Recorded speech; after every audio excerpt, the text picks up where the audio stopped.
bông ôn chắp tray bông ôn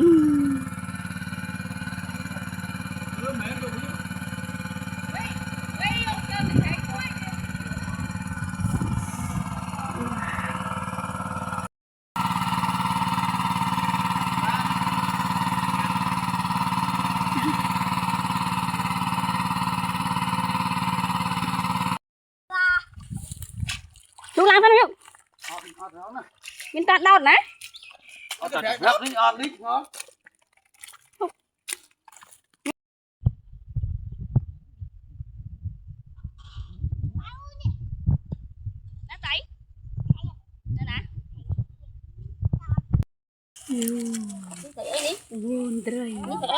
Con đi trai à, trai ra mà.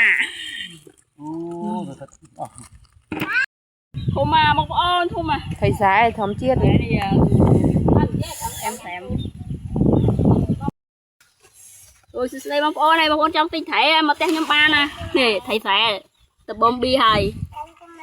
Tụi không thô mà. Nụ. Chặt ta chào đây dòng tha. Bông đi vô đi ta chặt kia ngay. Thấy cái mày thầy thấy gì thầy lập ra thầy cái đi thầy vài phân nên thành đại rồi buồn đại tích máy nhẹ mà galo mà mơn pram này bằng buồn thầy